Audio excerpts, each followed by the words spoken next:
Welcome to Personal Injury Marketing Minute. Welcome to the Personal Injury Marketing Minute, where we quickly cover the hot topics in the legal marketing world. I'm your host, Lindsey Busfield, the Vice President and Partner over at Optimize My Firm. Today, we are in studio with Joy Avila, the Creative Director over at James Scott Farrin. So as many of our listeners know, James Scott Farrin is a personal injury law firm that is in North Carolina and South Carolina. And we are in the Durham office today talking about some of the different verticals that they have because they are bigger than just James Scott Farrin, the personal injury law firm. They have had some wonderful ideas to help serve different clients in different markets, both in terms of different sectors, but also softwares that can be helpful for attorneys as well. So I wanted to dig in today to talk about some of the different projects that you guys have had going on over the years, and especially talk about this new software that you guys are launching that is going to be a great service for attorneys everywhere. So thank you so much for joining us today for this episode to talk all about vertical development and implementation in the personal injury world. So welcome to the show. Thank you so much. Appreciate you having us. So tell me a little bit about James Scott Farrin and about your overall brand for those who either didn't listen to our earlier episode or are just in a different part of the country and haven't heard about James Scott Farrin. Sure. So James Scott Farrin, the law firm, primarily focuses on personal injury with a few practice areas that kind of accompany that, like workers' compensation and Social Security disability. And we've been around for closing in on 30 years. So been a while, and we've built a pretty large firm, one of the larger in the Southeast. We're about almost 300 people, and I think close to 15,000 active cases. And then in addition to the personal injury brand, we do have a couple of practice areas that we market as different firms. We have two eminent domain brands. One is focused in Georgia and one is focused in North Carolina. And then we have a whistleblower brand, which is focused in South Carolina with a partner there and North Carolina. And then we have a intake and case management system, which we built for ourselves. And then we were doing some consulting in another business long ago, and some people took a look and wanted to buy it. And today that software is called Jove, as we've made some major changes in the last year, and kind of looking forward, it looks a little different than it did, so we recently rebranded. That is so exciting. And I definitely want to talk more about Jove because this is the newest big project that you've been working on. And I've loved hearing you talk about it because this is something that I think a lot of attorneys go through, where they have an idea for a software or solution to some sort of market problem, and they have this aha moment of this would be great, and we would benefit from it internally, but this would also be a great product for our industry. So talk to me a little bit about where the idea for Jove came from and what it does. Sure.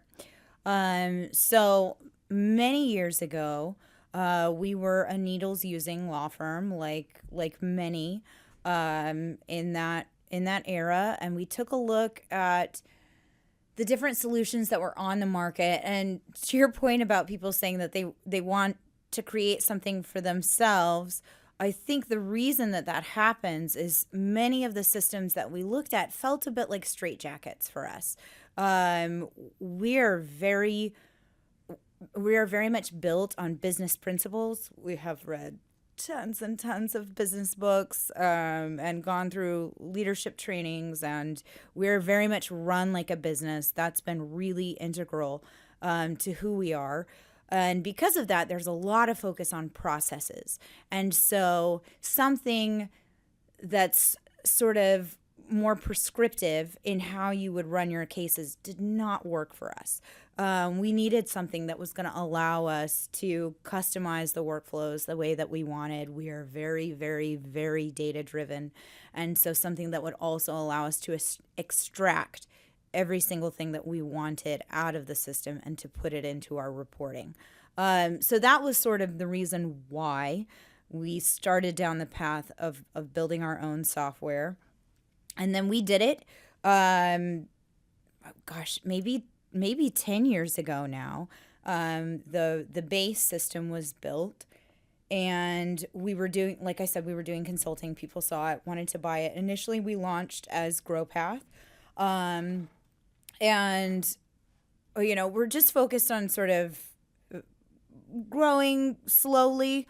The software was for us more than it really was because we wanted to go out and sell software elsewhere.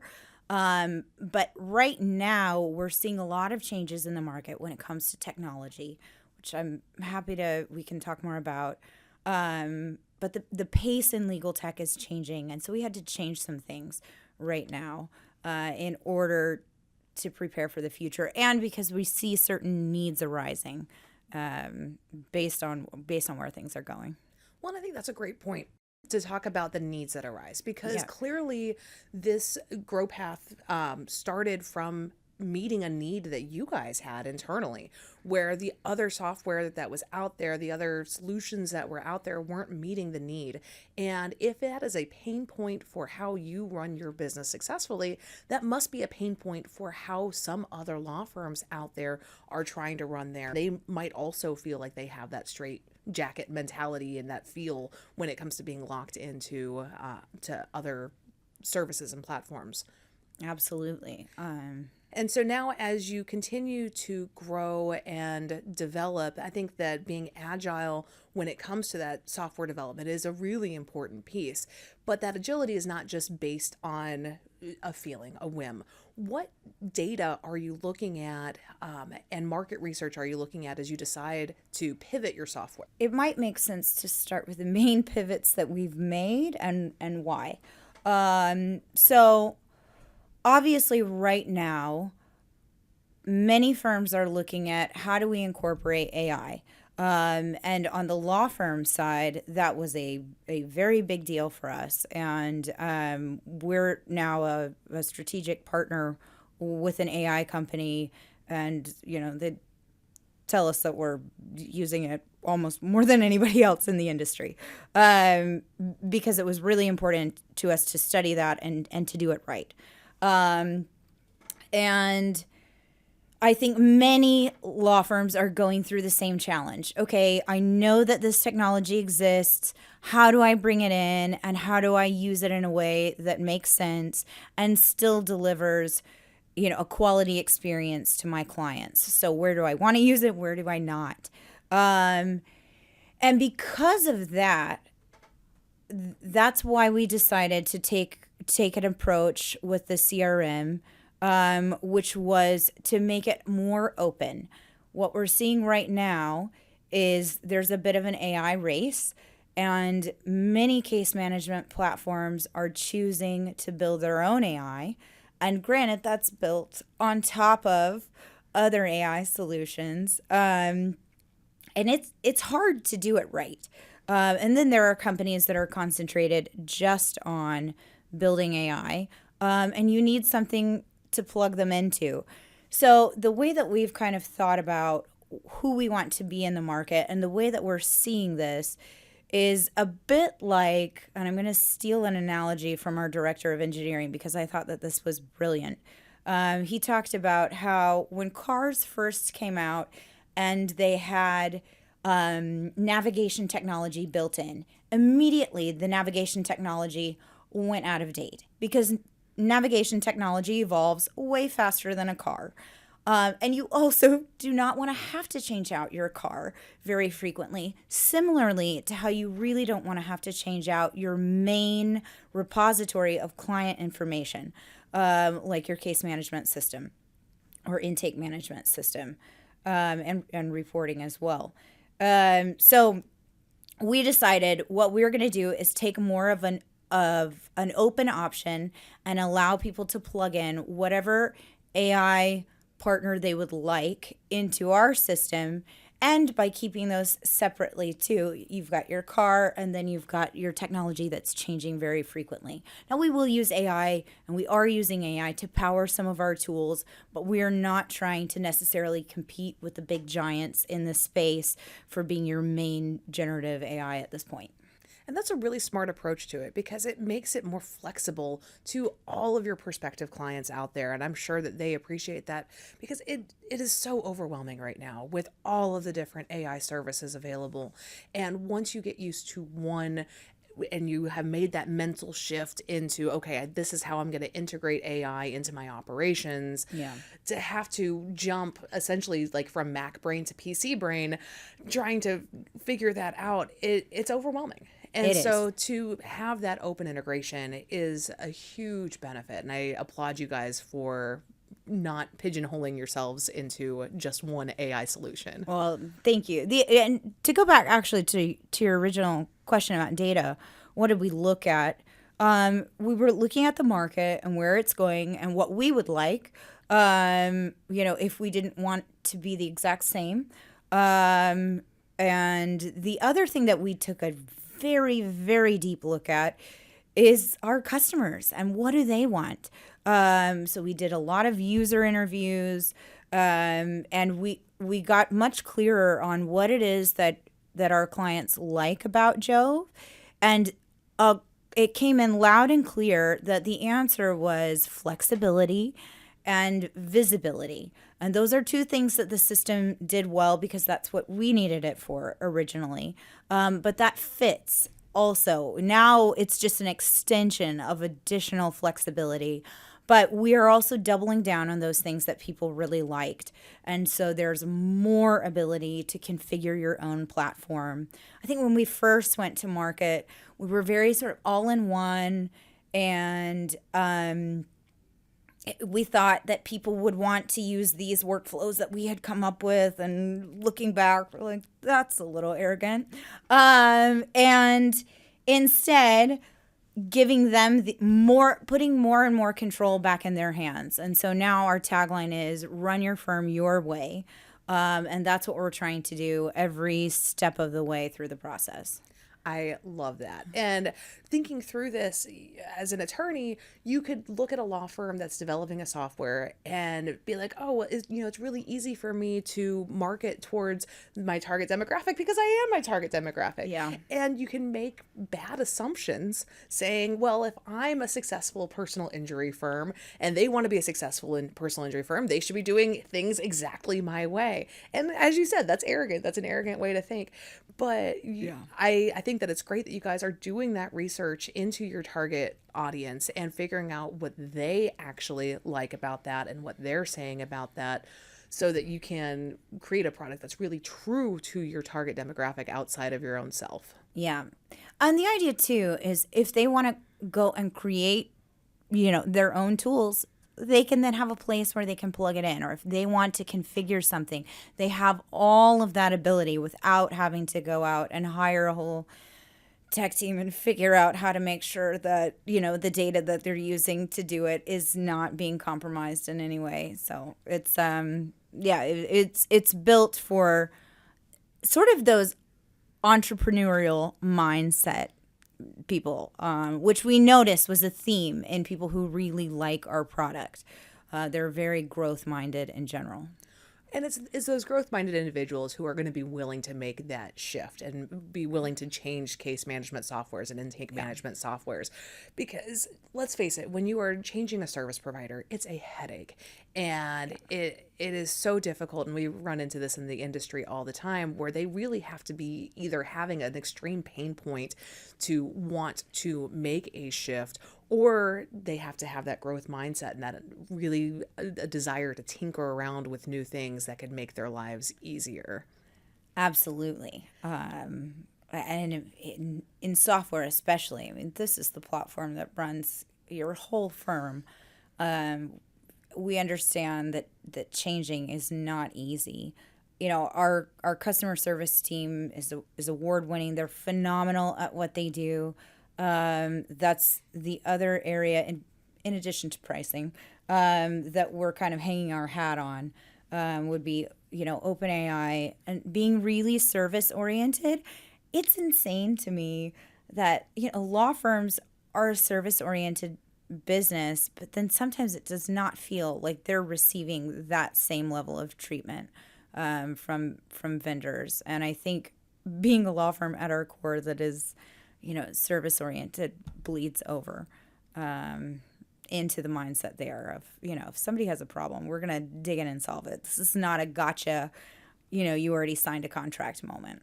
Right. And I think that it rings true across, especially in the personal injury field, because attorneys get into this practice area because they want to serve others. They want to help others. They want to make life easier. And so as a law firm, this is clearly a priority for you guys. So you should be receiving the same from your vendors as well. So that's great that you've made that a priority for the other law firms that you're serving.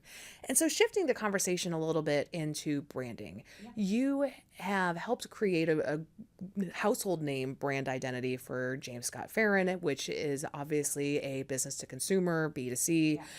You've done the same with eminent domain brands. You've done the same with a lot of B2C business services. So this is a new field for you, going B2B. How has that changed your approach to branding? That's a really good question. It is very different in terms of sort of who you're trying to speak to. I think one of the things that I like about it is in some of our other practice areas, it's a little bit more difficult for me to get into the mind of the person I'm trying to speak to. And in this case, I often feel like I get to speak to myself or the people that I work with on a daily basis. So in that way, it's been somewhat easier. I also love that for B2B, you get a chance to look your audience in the eye to an extent. You can go to a conference, you can meet them there, you can really hear firsthand what the pains are that they're experiencing, and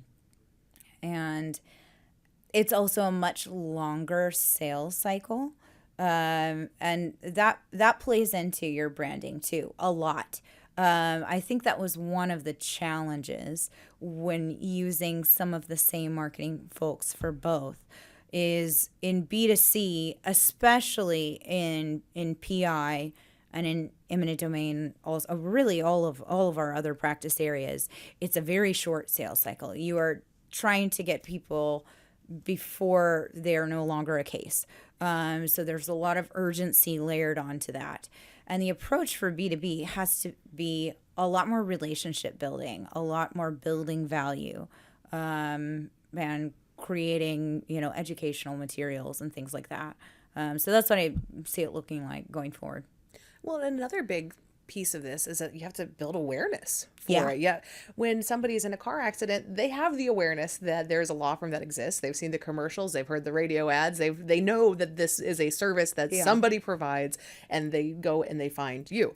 But that's not necessarily true in the software development. And so, yes, they know that there are a couple of big names out there, a couple of big competitors. So how do you break through the noise and position yourself as, hey, we've built something and it's better? How do you get the word out there? Well, ask me in a year. But I would say, I think it starts, I just looked at, I was reading a book by Eric Wolf, Everybody Hates Marketing. Super interesting. And in it, he doesn't like a sales funnel because he says gravity doesn't really exist. People can get stuck whenever. So he turned it upside down and made it a mountain.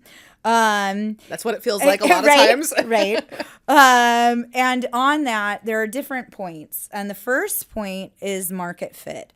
And to hit that, the first thing we did was stop everything for a year and and that's when we did all this research with customers and we looked at the market and what they wanted. And so we spent a whole lot of time deciding, who do we want to be in this space? Is it really something that people want and need? And then can we do it? And can we do it well? And once those things were answered, then we can move on to brand awareness. And I think once you really get your market fit right, starting to get traction on brand awareness is much easier because people are like, that does actually sound like what I want right now. Somebody has heard me and listened to me. And, creeped on my Reddit threads at, 2 a.m. and understands what I'm feeling. And so after that, once you've got market fit, the brand awareness piece is just continuing to hammer that same message, I think, over and over and over again. Like any law firm just starting out too, you are trying to be prevalent. And I think I saw something that was almost a little disheartening. I think they used to say it takes 7 touches to get to somebody. Now it's up to like 20. Oh my goodness. I am not touching that much. Yeah. It's a lot. It's a lot. But the trap that I see marketers fall into, and, me too early on, is that it's really tempting to think everybody's seen this. I need to change up my message, or I need to change up how I appear. And no, you don't. You need to ride that same train. Once you've got it right, continue to keep it consistent across as many channels as you can. So we'll see. We're starting out on, brand awareness, I would say, on Jove now, and I'll keep you posted. I can't wait to see. I know that this is a great service and a great software that you guys provide that is meeting that market need. And again, to echo your point, once you have really identified what the pain point is that you are solving, and you have created your messaging around that and developed a brand that is targeted towards your real demographic needs, then yes, keep at it. If this is right, then it will turn into a viable business with a great ROI on hopefully on the spend that you have put into creating all of this together. We're getting green flags so far, and the signatures are coming, so we'll keep it rolling. Well, and not to to beat a dead horse, but when you are evaluating whether or not this is a viable option, I just want to echo this to all of the personal injury attorneys out there that are listening, going, man, I have this really great idea. Yeah. But that research part of it is so important, because there's a difference between having a great idea that should live as a great idea and die as a great idea, and one that actually needs to go to market. Yes. And I was raised in a highly entrepreneurial family. My parents are wonderful people. They are brilliant business people and had a million different business ideas, ranging from arcades to phone books to day trading firms to donut shops. And those were all businesses that they actually started. And then there were a million others that they didn't, because they looked at the market and they were like, this is a really cool concept, but it's never going to make any money. Yeah. But that research piece is what differentiates the successful businesses to the really cool ideas. Very much so. Our parents would probably get along. But yeah, I think doing the research is key. Figuring out, what it's going to take to deliver is really key also. Because, if you look at like the Lencioni strengths, I am all the way on the dreamer side also. And I tend to not think about all of the steps that it will take to get to my final destination. It seems like a great idea, and I'm sure it'll just take me, a few hours. And that's often never the case. So getting somebody to check you a little bit on the side of lift, or potential downfalls, because especially around the security and the data side, if we're talking tech ideas, those are the areas that they probably have to be the most careful about. And that's even more true now that data and tech and AI are just rapidly evolving so quickly, making sure that you not only have the market need, but that you have the capabilities to adjust and pivot as the market moves forward so quickly, because it is not going to be a one and done product designed out the door and move on with life. It is going to have to evolve with the technology. Absolutely. Just as our engineering team who is just working on, getting things to the next update. And how much work that is just in and of itself before you can even go on to do all the cool, whipped cream on top. But yeah, you're exactly right. The pace has picked up significantly and will just continue to increase. So for personal injury attorneys who are listening today, who have that great idea, they're like, all right, I've listened to this podcast. I know I need to check all the data behind this and support this decision. What advice do you have for them as they are now going from the position of, yes, I want to pull the trigger on this and I need to create a brand and get this to market? What advice do you have for them moving forward? Make sure that there's not something that you could configure that already exists to do whatever it is that you want to do, because that may save you a lot of time and effort. I don't know that we would go back and build all of this again if we knew how much work it would be. And then, but that said, it was worth it for us. And we are very happy that we did it. And in full transparency, it was a few years ago, James Scott Farrin, posted about this recently on his LinkedIn. There was a period of time where we even thought, do we want to keep this going? And we want to make sure that we're still using the best option for us. And we looked around to see if that was still the case. And it was. So anyways, I would say, you want to do your research. And then decide, is this something I want to create for me and for my firm? And what's that going to benefit going to be?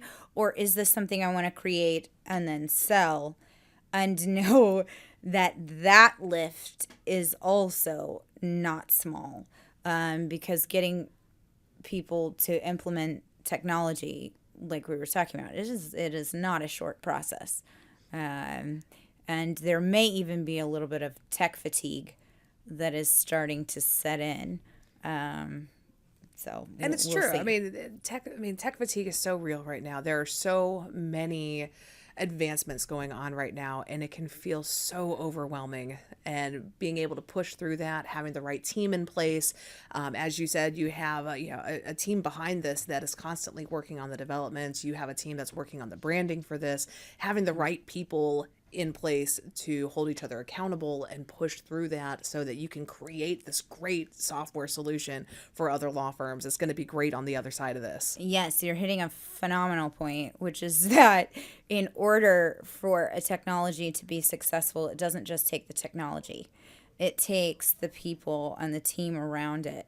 And so depending on what you want to do, getting the right people in those seats is everything.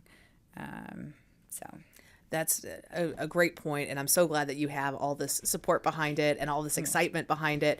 And if people want to learn more about this, how can they find out about this great software? Jovelegal.com, or feel free to find me on LinkedIn and reach out. Joy Avila.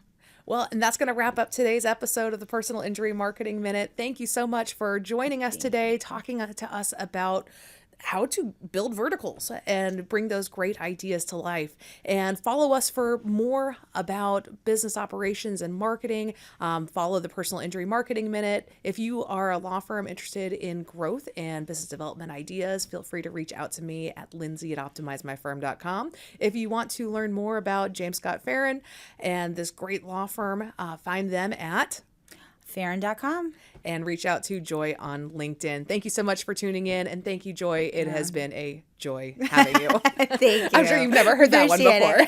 Never. You're the first. Thanks for watching. Be sure to hit that like and subscribe button and leave us a review in the comments.